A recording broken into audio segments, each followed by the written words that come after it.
नमस्ते दोस्तों, कैसे हैं आप सब लोग। आरआरबी फार्मासिस्ट की तैयारी के लिए और एमसीआरई की एग्ज़ाम की तैयारी के लिए हमारी जो लेक्चर सीरीज स्टार्ट हुई है, उसके फार्माकोलॉजी के लेक्चर सीरीज में मैं मुकुल सर आप सबका एक बार फिर से बहुत अच्छे से स्वागत करता हूं। तो जैसे आप सबको पता है कि हमारे इसके पहले 2 लेक्चर्स ऑलरेडी हो चुके हैं, जिसमें फर्स्ट लेक्चर हमने एचएपी की स्टडी की थी, जिसमें हमने सेल ऑर्गेनल टिश्यू के बारे में कुछ इंपॉर्टेंट एमसीक्यूज डिस्कस किए थे। लास्ट लेक्चर में हमने बेसिक कंसेप्ट्स ऑफ फार्माकोलॉजी के ऊपर भी कुछ बहुत ही इंपॉर्टेंट लेक्चर्स जो थे हमने एमसीक्यूज जो थे ये डिस्कस किए थे। तो चलो आज शुरू करते हैं हमारा थर्ड लेक्चर, जो कि रहने वाला है MCQs based on the drugs acting on various CVS related disorders. अब जैसे कि हम सबको पता है कि ये जो सीवियस डिसऑर्डर्स होते हैं, ये ग्रुप ऑफ डिसऑर्डर्स होते हैं, ये कोई एक डिसऑर्डर नहीं होता। और जितने भी सीवियस डिसऑर्डर्स है, ये सारे के सारे सीवियस डिसऑर्डर्स अपने आप से इंटरलिंक्ड होते हैं, राइट। तो इसमें कौन से होते हैं, जैसे हाइपरटेंशन हो सकता है, एरिथमिया हो सकता है, कोरोनरी हार्ट फेलियर या फिर कंजस्टिव कार्डियक फेलियर भी हो सकता है। साथ ही साथ में कोरोनरी आर्टरी डिसीज, एथेरोस्क्लेरोसिस और अंजाइना पेक्टोरिस, ये भी डिसीजेस आते हैं। उसी के साथ साथ में मायोकार्डियल इन्फार्क्शन भी हम यहाँ पे पढ़ सकते हैं। तो एक बार क्विकली देखते हैं कि ये सारे डिसीजेस होते क्या क्या है। तो हाइपरटेंशन, जैसे हमें पता है कि हमारी बॉडी के अंदर ब्लड जो है ये प्रेशर के साथ में हार्ट से पंप होता है। तो उसमें सिस्टोलिक और डायस्टोलिक ऐसे 2 टाइप्स के प्रेशर होते हैं। इसका नॉर्मल वैल्यू जो होता है ये 80-120 होता है, राइट। अगर हमारा ब्लड प्रेशर बहुत ही लंबे ड्यूरेशन तक बिना वजह बढ़ा हुआ रहता है, बिना वजह का मतलब क्या है, जब भी हम लोग कोई भी फिजिकल एक्टिविटी करेंगे तो उसके रिस्पॉन्स में ब्लड प्रेशर का बढ़ जाना एक नॉर्मल कंडीशन है। जैसे अगर हम लोग दौड़ लगा के आएंगे, हम लोग एक्सरसाइज करेंगे, तो जहाँ पे बॉडी की फिजिकल एक्टिविटी बढ़ रही है, जहाँ पे एक्सर्शन हो रहा है, वहाँ पे टेम्पररी पीरियड के लिए ब्लड प्रेशर बढ़ जाता है। लेकिन जैसे हम लोग रेस्ट लेंगे, रेस्ट के बाद में ये फिर से नॉर्मलाइज हो जाएगा, राइट। तो ऐसे कंडीशन को हम लोग हाइपरटेंशन नहीं बोलेंगे। बट आप रेस्ट कर भी रहे हो, उसके बावजूद आपका ब्लड प्रेशर जो है ये बहुत ही हाई एंड पे रह रहा है, the condition would be called as hypertension.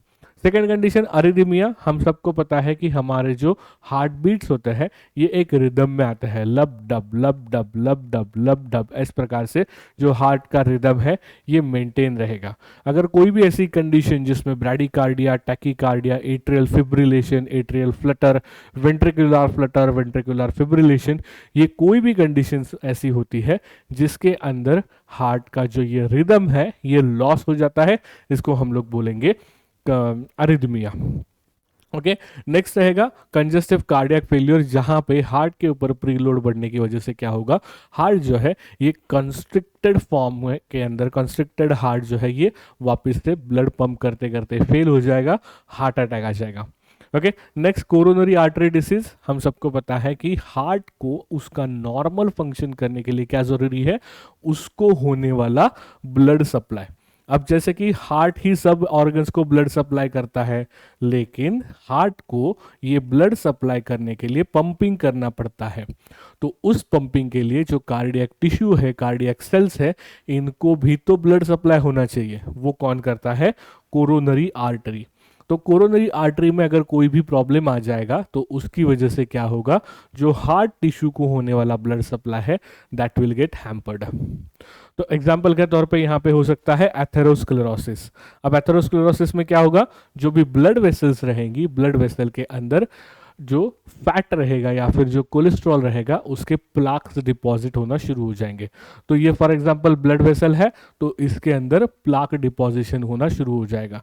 तो ये प्लाक की वजह से क्या होगा, जो भी ब्लड सप्लाई हो रहा है उसके लिए एक ऑब्स्ट्रक्शन बन जाएगा, और इसके आगे ब्लड सप्लाई जो है ये थोड़ा सा कम हो जाएगा। जैसे ब्लड सप्लाई कम हो गया तो उस कम ब्लड सप्लाई की वजह से कम ऑक्सीजन, कम न्यूट्रिएंट्स कार्डियक सेल्स के पास पहुंचेंगे, उसकी वजह से उनका वर्किंग जो है या फिर उनकी एबिलिटी जो है ये धीरे धीरे कम हो जाएगी, धीरे धीरे हार्ट का फंक्शन कम होते जाएगा। Angina pectoris again heart attack का ही एक प्रमाण होता है, जिसमें होगा क्या कि ये जो ब्लड सप्लाई कम हुआ है इसकी वजह से कोई कंडीशंस, जैसे आप एक्सरसाइज कर रहे हो या फिर आप अगर कोई एक क्या बोलते हैं इमोशनल, अगर आपके ऊपर कोई अटैक हो जाता है तो उसकी वजह से अचानक से हार्ट जो है ये फेल होना शुरू होगा, क्योंकि उसको होने वाला ब्लड सप्लाई काफ़ी हद तक यहाँ पे कम हुआ दिख सकता है। मायोकार्डियल इन्फार्क्शन अंजाइना का ही नेक्स्ट पार्ट होगा, क्योंकि ये ब्लड सप्लाई प्रॉपरली नहीं हो पा रहा है तो वहां पे ऑक्सीजन का सप्लाई जो है ये भी नहीं होगा, जिसकी वजह से हाइपोक्सिया की कंडीशंस हो जाएगी। और इस हाइपोक्सिया की वजह से जो लोकलाइज्ड टिश्यू रहेगा हार्ट के अंदर उसकी डेथ होना शुरू हो जाएगा। तो ये जो डेड टिश्यू वाला पार्ट रहेगा that will be called as infarction. और क्योंकि ये हार्ट में है सो मायोकार्डियल इन्फार्क्शन। तो इसमें क्या हो रहा है कि समझो कि ये जो हमारा हार्ट है, इतना बड़ा हमारा हार्ट है, उसके अंदर अगर इतना रीजन है जो इन्फार्क्टेड हो गया है तो उसकी वजह से इतने सेल्स जो थे ये एरिया में वो काम नहीं कर पाएंगे, तो बाकी बचे हार्ट के ऊपर काम करने का प्रेशर बढ़ जाएगा और उसकी वजह से फिर से हार्ट अटैक आने के चांसेस ज्यादा रहेंगे। ठीक है बेटा, समझ में आ रहा है? तो ये थे सारे हार्ट डिसीजेस। ओके, एक क्विक रिवीजन के बाद में चलो अब स्टार्ट करते हैं हमारे एमसीक्यूज को।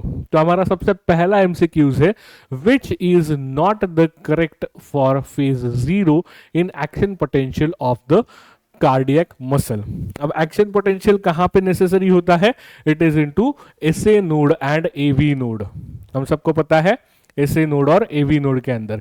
तो चलो पहले ऑप्शंस देखते हैं क्या है। Depolarization phase, opening of sodium ion channels, repolarization phase and initiation of the impulse. अब जो हार्ट का पंपिंग होता है उसके लिए जो इम्पल्स आता है that is from the SA node forwarded to the AV node and then to the Purkinje fibres, right. इनके जरिए जब इम्पल्स आएगा उसी टाइम पे हार्ट बीट शुरू हो रहे हैं, राइट। तो ये जो इम्पल्स जनरेट होता है that is nothing but the changes in action potential. तो एक्शन पोटेंशियल के बारे में हमने ऑलरेडी काफी बार पढ़ा हुआ होगा, राइट। तो एक बार क्विकली रिवाइज करते हैं कि ये एक्शन पोटेंशियल एग्जैक्टली होता क्या है।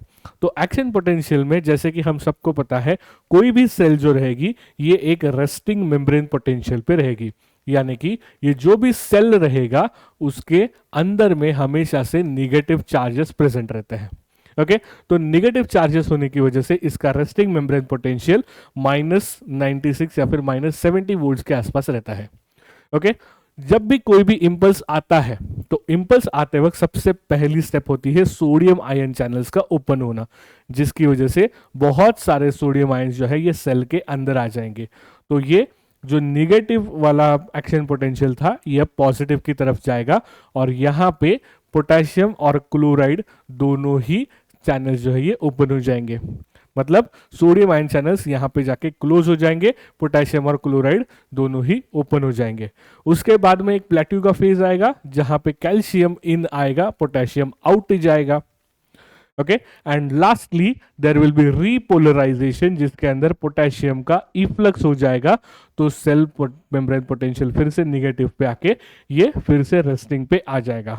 द फर्स्ट स्टेप जहां पे रेस्टिंग मेम्ब्रेन पोटेंशियल माइनस से लेके प्लस तक जा रहा है this is called as depolarization, क्योंकि ये जो रेस्टिंग मेम्ब्रेन पोटेंशियल है this is called as polarized cells. Okay, तो यहां पे डीपोलराइजेशन हो गया, फिर प्लेट्यू फेज आ गई, फिर से यहां पे रीपोलराइजेशन हुआ।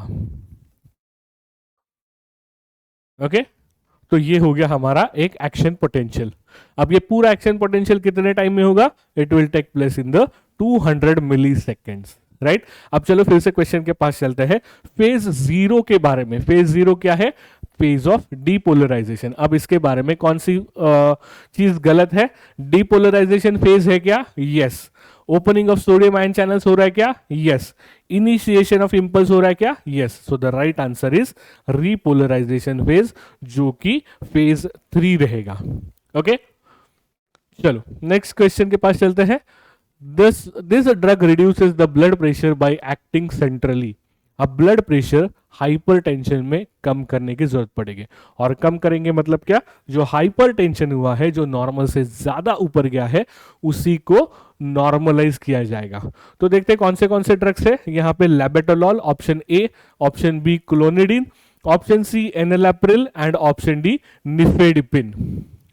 ओके तो इनमें से हमें चूज करना है कि कौन सा है जो सेंट्रली एक्टिंग हाइपरटेंसिव ड्रग है।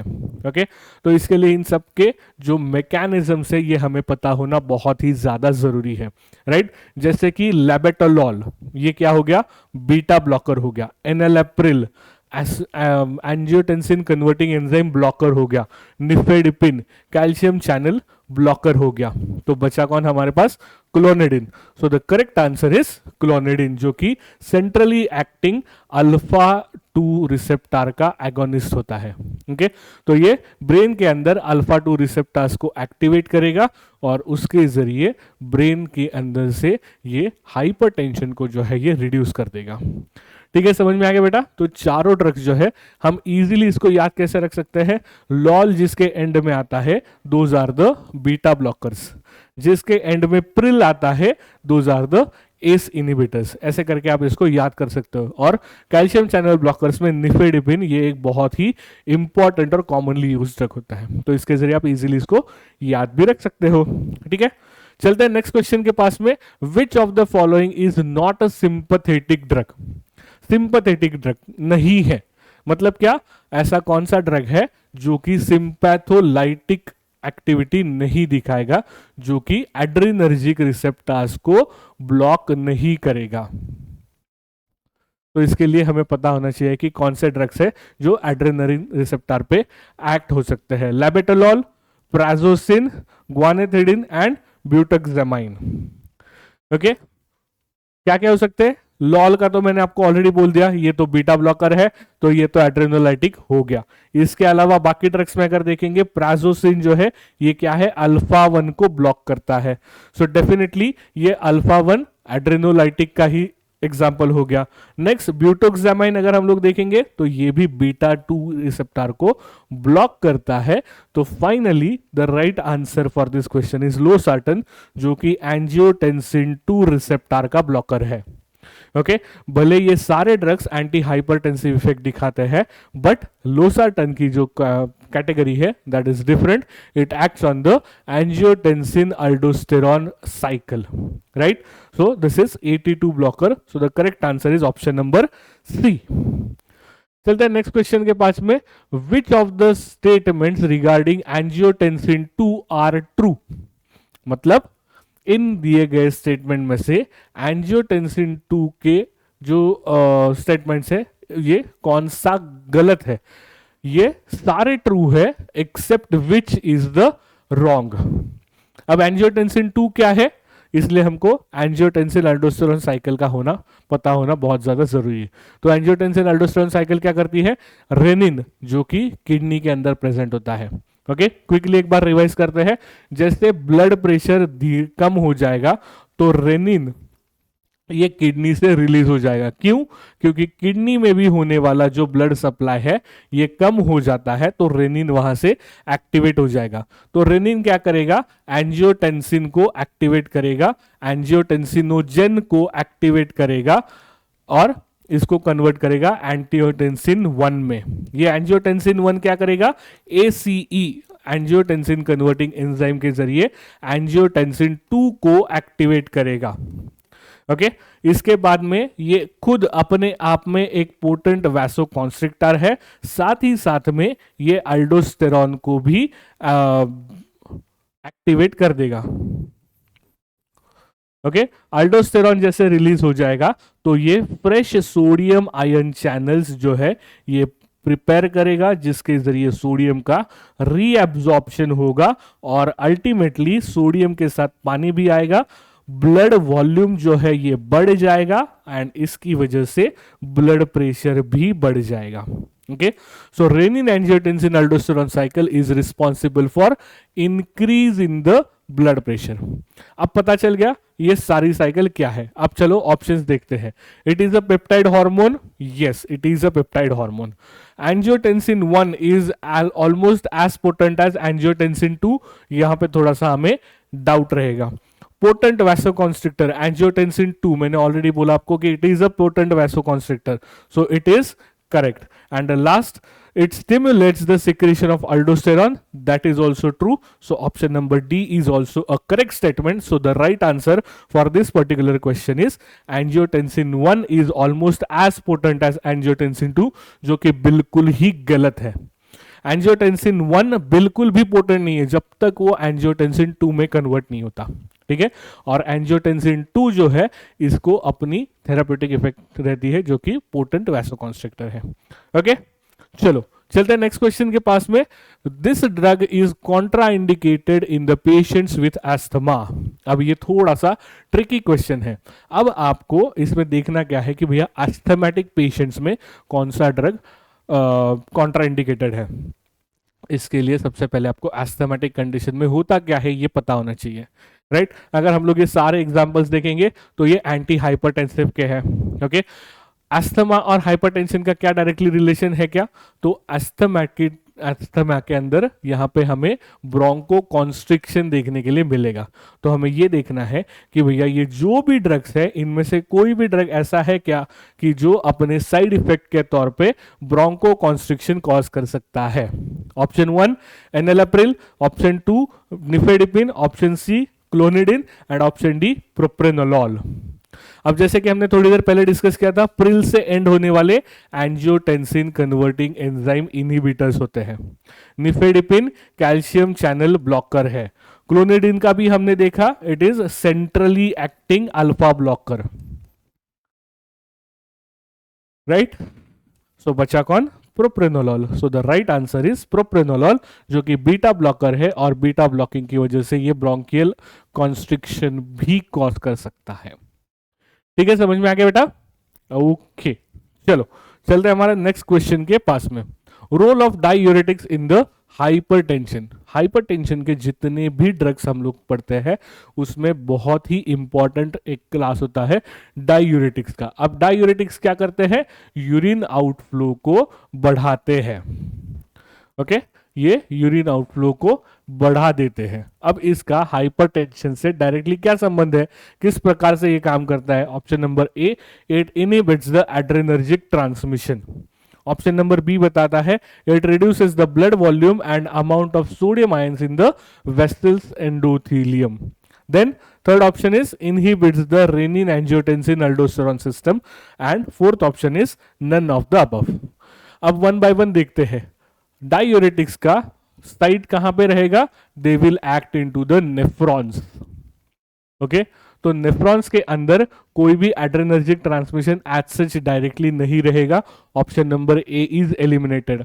अभी थोड़ी देर पहले हमने रेनिन एंजियोटेंसिन अल्डोस्टेरोन सिस्टम भी देखा, तो उसके अंदर या तो 82 यानी कि एंजियोटेंसिन 2 ब्लॉकर्स रहेंगे या फिर वहां पे एंजियोटेंसिन कन्वर्टिंग एंजाइम के ब्लॉकर ड्रग्स रहेंगे, ओके। तो यहां पे भी एड्रेनर्जिक या फिर डायूरेटिक का स्पेसिफिकली कोई भी रोल नहीं रहेगा। अब ये दोनों भी नहीं है तो बचता है reduces the blood volume and amount of sodium ions. Diuretics का फंक्शन क्या होता है, अगर डायूरेटिक्स हम लोग देखेंगे तो ये यूरिन आउटफ्लो को बढ़ाएंगे, इसका मतलब इनडायरेक्टली ब्लड का वॉल्यूम जो है ये कम होगा। कैसे, क्योंकि यूरिन जो बनता है वो ब्लड से पानी निकालने के बाद ही बनता है, right? The amount of water that is excreted is taken out from the blood only, okay? तो option number B is the correct answer, ठीक है।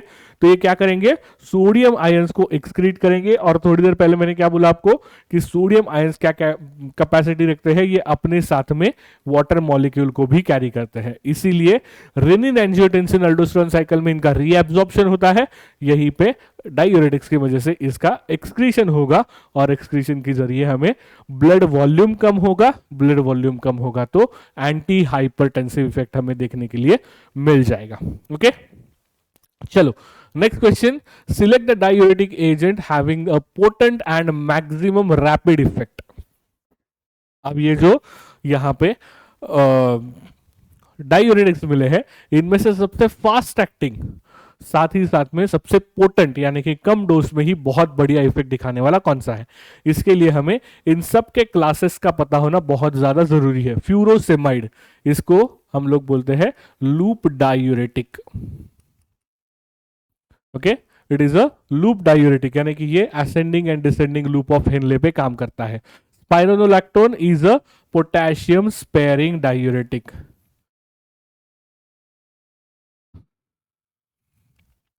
Next, acetazolamide, it is carbonic anhydrase inhibitor.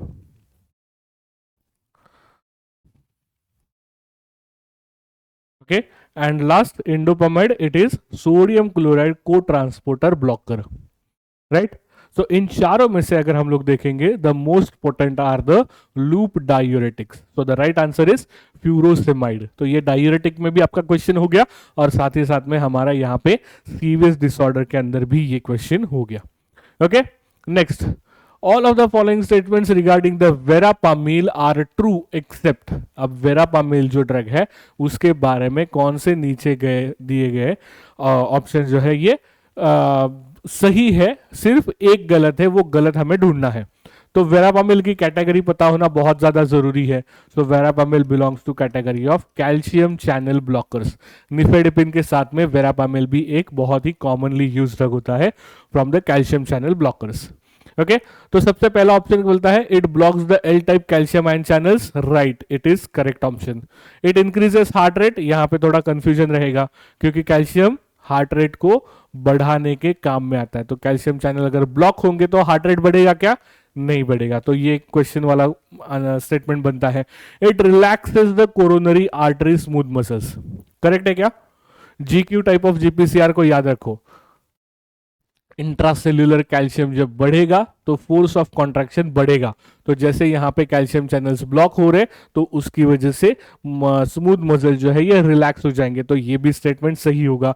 And it also depresses the cardiac contractility. Definitely ये ऊपर का ही statement नीचे अलग language में दिया गया है। So the right option is option number B, it increases the heart rate. ये गलत है, जबकि वेरापिल हार्ट रेट को डिक्रीज करने का काम करेगा। Coming to next question, choose the vasodilator which releases nitric oxide. अब नाइट्रिक ऑक्साइड ये क्या होता है?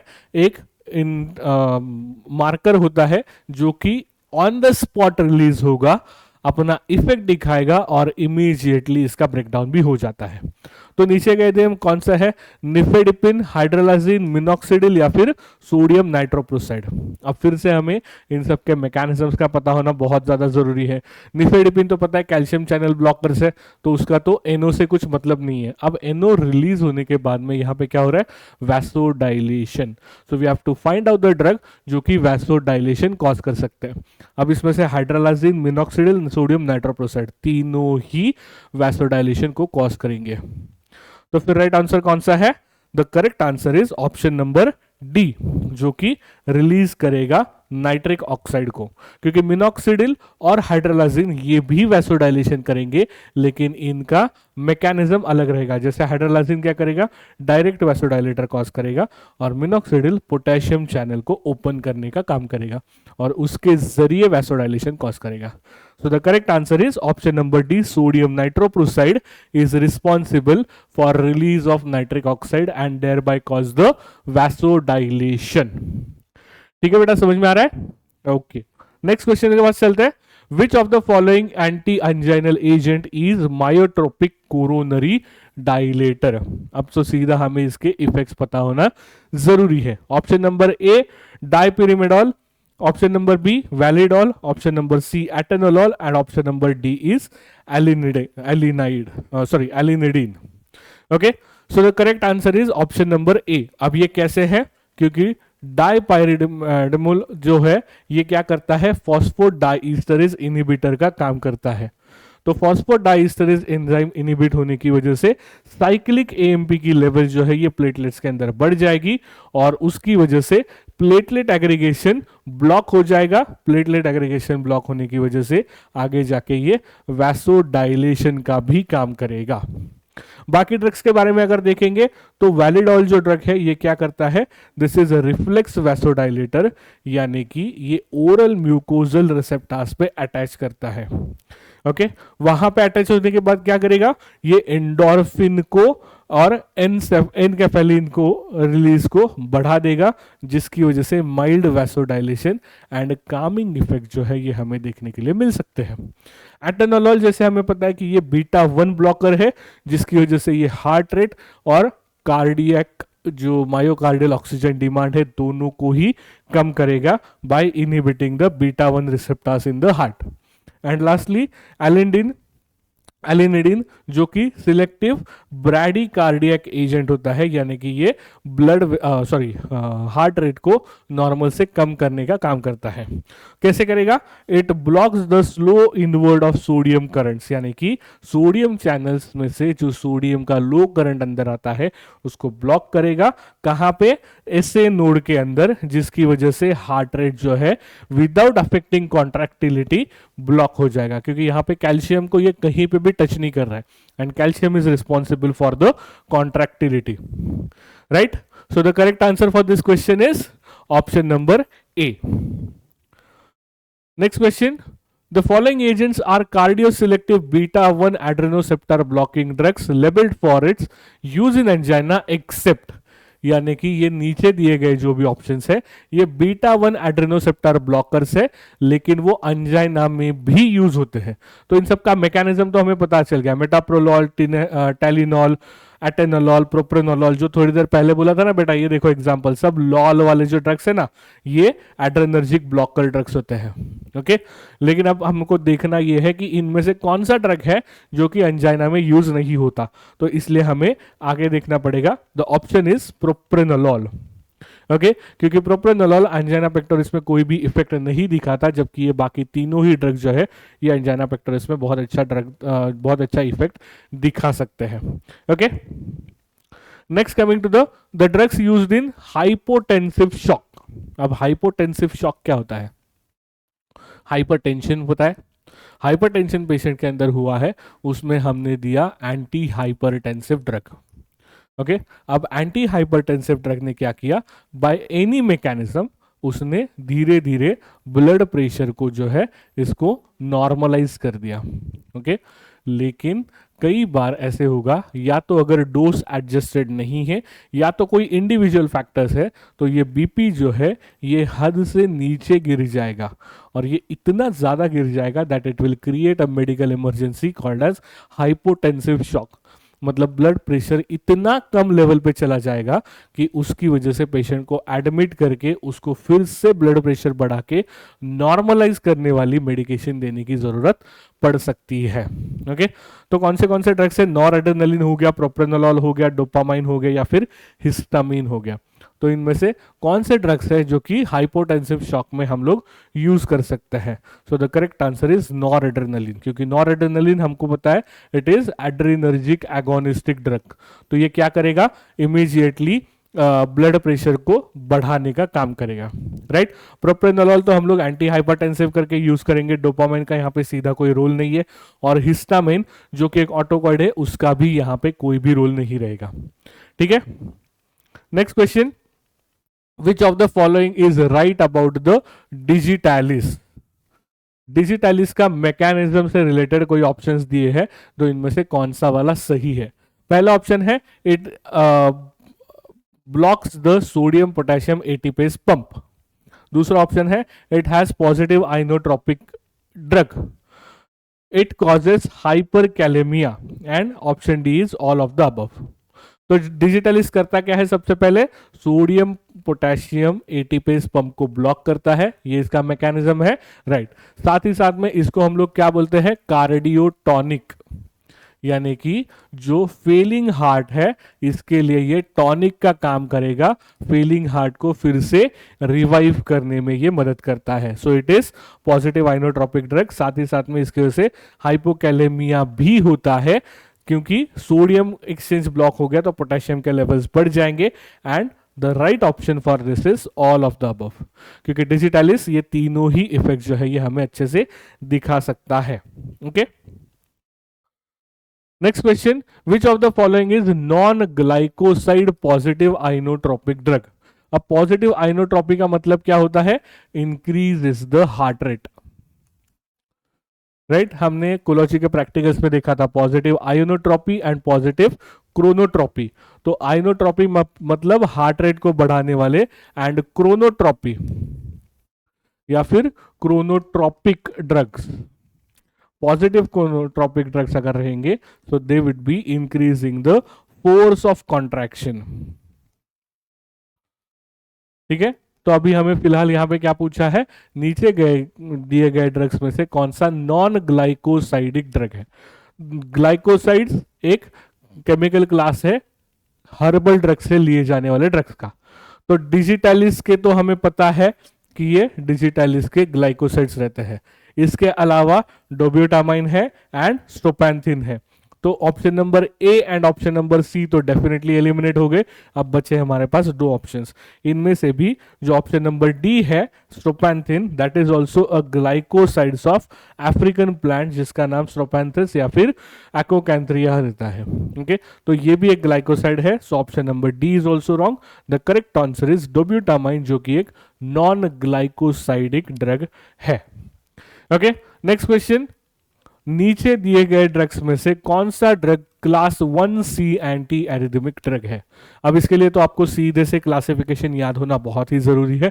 एंटी एरिथमिक में क्लास 1A 1B 1C और क्लास 2 क्लास 3 ड्रग्स प्रेजेंट रहते हैं। तो इनमें से कौन सा वाला ड्रग है जो कि क्लास 1C से बिलोंग करता है, फ्लेकेनाइड है, सोटेलॉल है, लिडोकेन है या फिर वेरापामिल है। चलो देखते हैं सीधे से answer. The right answer is option number A, that belongs to the anti arrhythmic 1C class. Sotalol beta blocker है, लिडोकेन लोकल एनेस्थेटिक है और वेरापामिल जो है ये कैल्शियम चैनल ब्लॉकर है। तो एंटी एरिथमिक में कौन सा बचा हमारे पास, option number A, that is the correct answer. The drug name is flecainide. Okay, अब फिर से क्वेश्चन क्या है, which of the following drug prolongs the repolarization. अब फिर से वही क्वेश्चन है, ये पोलराइजेशन को, रीपोलराइजेशन को बढ़ाने का काम कौन सा करता है। ऑप्शन हमारे पास फिर से सेम है, but now the answer is sotalol, क्योंकि ये बीटा ब्लॉकर होने की वजह से रीपोलराइजेशन की फेज को जो है ये बहुत ही लंबा खींच सकता है। ठीक है, चलो नेक्स्ट क्वेश्चन के पास आते हैं, विच is the most appropriate diuretic for treating the acute pulmonary oedema.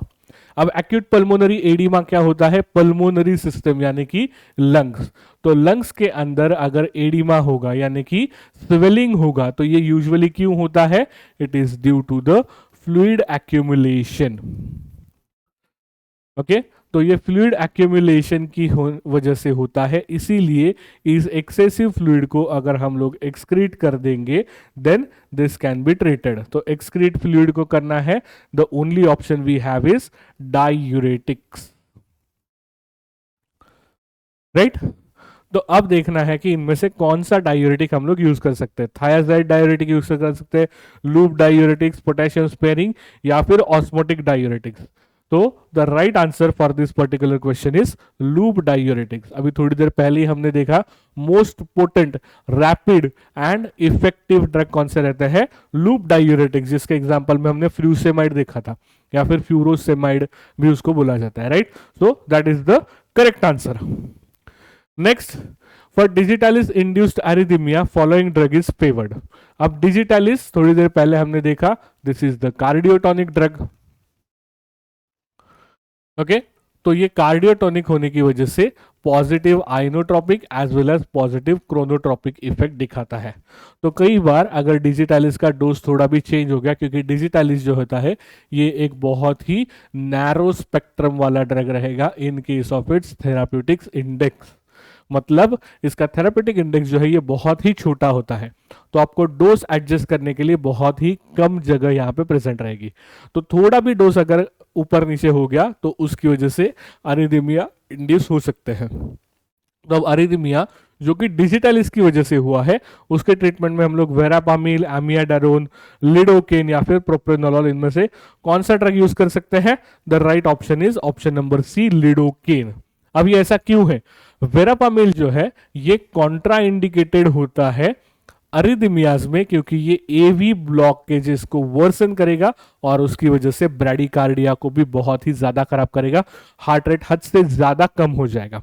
अमियाडारोन क्या कर सकता है, इसको बहुत ही कॉशियसली यूज किया जा सकता है, but it may increase the digoxin level.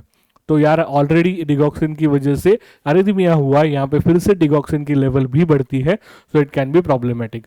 Propranolol क्या कर सकता है, ये सिर्फ सुप्रा वेंट्रिकुलर अरिदमिया में भी यूज किया जा सकता है, बट एवी ब्लॉक कंडीशंस में इसको अवॉइड करना ही बेहतर होता है। So the correct option is option number C, lidocaine, जो कि डिजिटैलिस इंड्यूस्ड वेंट्रिकुलर अरिदमिया के लिए first line choice of drug होता है। ओके, सो जहां पे भी अरिदमिया अगर डिजिटैलिस की वजह से हुआ है, we are going to use the drugs lidocaine. Next question, which drug releases the lipoprotein lipase enzyme activity in the adipose tissue? तो ऑप्शन है हमारे पास cholestyramine, lovastatin, nicotinic acid and gemfibrozil. तो इन सब का मैकेनिज्म हमें पता होना जरूरी है। अब ये सारे के सारे ड्रग्स जो होते हैं, these are anti hyper lipidemic drugs, यानी कि जो बढ़ी हुई लिपिड लेवल्स होती है इनको कंट्रोल करने के ये काम में आते हैं। अब चलो देखते हैं सारे के मैकेनिज्म्स क्या क्या होते हैं। सबसे पहला कोलेस्टायरामाइन, ये क्या करता है, it is bile acid sequestrant, यानी कि बाइल एसिड जैसा ही इसका फंक्शन रहेगा। तो ये क्या करेगा, बाइल एसिड के साथ में बाइंड हो जाएगा, कहाँ पे, इंटेस्टाइन के अंदर, और इसका रीअब्जॉर्प्शन जो है इसको ब्लॉक कर देगा, increasing the cholesterol excretion and leading to increased LDL clearance from the blood.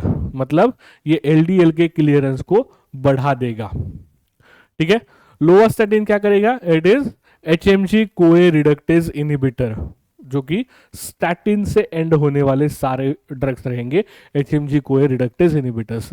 तो ये क्या करता है, रेट लिमिटिंग एंजाइम, जो कि कोलेस्ट्रॉल सिंथेसिस के लिए इंपॉर्टेंट है, इसको ब्लॉक कर देगा, जिसकी वजह से एलडीएल लेवल्स और इंक्रीज्ड एलडीएल रिसेप्टर एक्सप्रेशन को ये घटा देगा, अल्टीमेटली कोलेस्ट्रॉल की लेवल्स कम हो जाएगी। नेक्स्ट, निकोटिनिक एसिड, ये क्या करते हैं, ये लिपोलाइसिस को इनहिबिट करते हैं इन the adipose tissue, reducing the free fatty acid release. अब ये फ्री फैटी एसिड रिलीज जो हो गया, ये कम हो गया, उसकी वजह से वीएलडीएल की लेवल भी कम हो जाएगी, साथ ही साथ में LDL synthesis and HDL levels को ये इंक्रीज करने का काम करता है। ओके, डिक्रीज क्या क्या करेगा, वीएलडीएल एंड एलडीएल सिंथेसिस को और एचडीएल की लेवल्स को बढ़ा देगा। और हमारा क्वेश्चन क्या था, ऐसा कौन सा ड्रग है जो कि लिपोप्रोटीन लाइपेज पे एक्ट करता है? द राइट आंसर इज जेमफिब्रोजिल, जो कि पीपीएआर अल्फा रिसेप्टर्स के अंदर ये लिपोप्रोटीन लाइपेज की एक्टिविटी को इंक्रीज कर देता है। ठीक है, so option D is the correct option. Next, warfarin affects the synthesis of what? Warfarin, जो कि एक एंटीकोएगुलेंट है, राइट? तो ये clotting factor 2, clotting factor 7, sorry clotting factor 7, clotting factor 9 and all of the above. अब जैसे कि हमें पता है वारफेरिन जो है ये बहुत ही वाइडली एक्टिंग ड्रग होता है, so it is able to affect the synthesis of all three, so the correct answer is option number D, right? Next question, what is the right about clopidogrel? अब clopidogrel क्या होता है, ये एक again anticoagulant drug है, तो इसके बारे में नीचे दिए गए कौन से स्टेटमेंट सही है? Option number A, it inhibits the ADP dependent platelet aggregation, it inhibits COX dependent platelet aggregation, it antagonizes GP3B और 2B और 3A dependent platelet aggregation and none of the above. तो इसके लिए सीधे से हमें इसका मैकेनिज्म पता होना जरूरी है। The right answer is it blocks the ADP dependent platelet aggregation, so option number A is the correct option. ठीक है बेटा, ग्रेट। चलो चलते हैं नेक्स्ट क्वेश्चन के पास में। ईसीजी के अंदर जो हमारा पी वेव होता है ये किसको रिप्रेजेंट करता है? अब ईसीजी की वेव हम सबको पता है कि हम सब ने ये ईसीजी का जो वेव है ये देखा होता है। तो यहाँ पे P Q R S T ये वेव्स हमें देखने के लिए मिलते हैं, राइट। अब इसमें से ये जो पी वेव है ये एग्जैक्टली किसको रिप्रेजेंट करता है? Atrial depolarization, atrial repolarization, ventricular depolarization या फिर वेंट्रिकुलर रीपोलराइजेशन। तो चलो एक डायग्राम के जरिए इसको समझते हैं। जो पी वेव सबसे स्टार्टिंग में आता है that is due to depolarization of the atria, यानी कि right answer is option number A. अब देखते हैं QRS, ये जो कॉम्प्लेक्स होता है ये किसको रिप्रेजेंट करता है? Depolarization of ventricles. And last का जो T वेव होता है that represents the repolarization of ventricles. Okay, तो आपको अब PQRS T wave completely clear हो चुके हैं, तो आपको इससे रिलेटेड कोई भी क्वेश्चन पूछा you would be able to answer it correctly. ठीक है, next question, the vascular muscles are relaxed by which of the following? IP3 calcium activation, rho kinase activation, MLCK activation या फिर nitric oxide cyclic GMP activation. अब अगर आप इसको थोड़ा सा कोरिलेट करोगे, इसके पहले हमने स्टार्टिंग में देखा था कि नाइट्रिक ऑक्साइड जो कि एक पोटेंट वैसोडाइलेटर होता है, so you can directly get the answer, it is option number D. IP3 calcium जो है ये कॉन्स्ट्रिक्शन कॉज करेगा, रो काइनेज एक एंजाइम एक्टिविटी करता है, और MLCK जो है ये भी एंजाइम लिंक्ड रिसेप्टर है। So this all three are the wrong answers and the right answer is nitric oxide cyclic GMP activation, जो कि पोटेंट वैसोडाइलेटर्स है। Okay, next question is digitalis toxicity is enhanced by co administration of what? अब digitalis की toxicity यानी कि digitalis का higher dose ये किसके एडमिनिस्ट्रेशन से बढ़ेगा? इसके लिए आपको ड्रग इंटरैक्शंस का पता होना जरूरी है, राइट। डिजिटालिस की टॉक्सिसिटी क्यों बढ़ेगी? क्योंकि डिजिटालिस का जो मेटाबॉलिज्म है ये ब्लॉक हो जाएगा, या फिर इसका एक्सक्रीशन जो है ये ब्लॉक हो जाएगा, तो उसकी वजह से डिजिटालिस हद से ज्यादा बॉडी के अंदर प्रेजेंट रहेगा, तो ये थेरापेटिक इफेक्ट दिखाने के बाद में टॉक्सिक इफेक्ट में कन्वर्ट होगा। Potassium quinidine, potassium sparing diuretics या फिर antacids. So the very well known drug interaction is with the quinidine, which is well known to increase the digitalis toxicity. ठीक है, coming to the last question of today's discussion, all of the following statements regarding inhibition of type 3 phosphodiesterase are true except which one? Phosphodiesterase 3 अगर block होता है तो इनमें से कौन सा स्टेटमेंट गलत बनता है? Option number 1, they raise the cyclic AMP concentration in cardiac myocytes.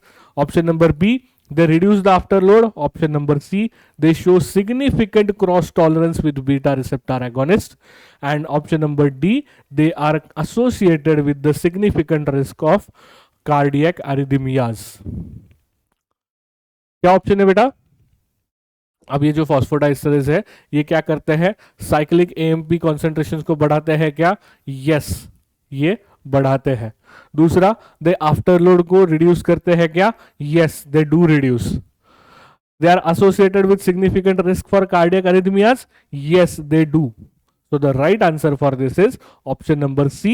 They show a significant cross tolerance with beta receptor agonist, जो कि एक गलत स्टेटमेंट है। ऐसा कोई भी एविडेंस हमारे पास नहीं होता है। Okay, so this is the wrong answer. Okay, so we have completed 25 MCQs। इसके साथ में हर एक MCQ के चारों ही ऑप्शंस का हमने डिस्कशन किया, तो हमने ऑलमोस्ट 100 MCQs की प्रिपरेशन आज के लेक्चर में की है, which is more than enough from the serious drugs point of view. ठीक है बेटा, तो होमवर्क के तौर पे क्या करना, एक बार फिर से drugs acting on serious disorders जो भी है, जितने भी अलग अलग डिसऑर्डर्स है जो भी हमने यहाँ पे नहीं लिए हैं, वो भी आप एक बार रिवाइज कर लेना। साथ ही साथ में उनके साइड इफेक्ट्स, क्योंकि साइड इफेक्ट्स पे देखा आपने टॉक्सिसिटी या फिर टॉक्सिसिटी के ट्रीटमेंट में कौन से ड्रग्स यूज होते हैं, वैसे भी क्वेश्चन सीधे से पूछे गए हैं, तो उसके वजह से ये भी पढ़ लेना। और साथ ही साथ में ड्रग इंटरैक्शन जो कि डिजिटालिस की टॉक्सिसिटी को बढ़ाता है, क्विनिडीन वैसे अभी हमने देखा, वैसे ही और कोई भी ड्रग्स है क्या जो कि बहुत ही पिक्यूलियर या फिर बहुत ही स्पेसिफिक ड्रग इंटरैक्शन दिखाते हैं, तो एक बार उसको भी अच्छे से रिवाइज कर लेना। ठीक है, so I hope you have enjoyed the lecture. आपको बहुत अच्छे से आज 100 MCQs की प्रिपरेशन हो चुकी है, तो चलो आज के लिए यहीं पर रुकते हैं। आई होप कि आप सबको चीजें समझ में आ रही है बेटा? कुछ डाउट्स है तो आगे बढ़ने से पहले डेफिनेटली क्लियर कर लेना। तो आज रुकते हैं यहीं पे, मिलते हैं नेक्स्ट लेक्चर में नए एमसीक्यूज के साथ में, नए एक्सप्लेनेशंस के साथ में। तब तक के लिए stay tuned with PW pharma and wish you all the very best for your exam preparation. बेटा दिन बहुत कम है, पढ़ना शुरू करो। जितना जल्दी, जितना अच्छे से पढ़ोगे उतना ही बेहतर परफॉर्म करोगे। ठीक है, चलो मिलते हैं नेक्स्ट लेक्चर में। Bye bye.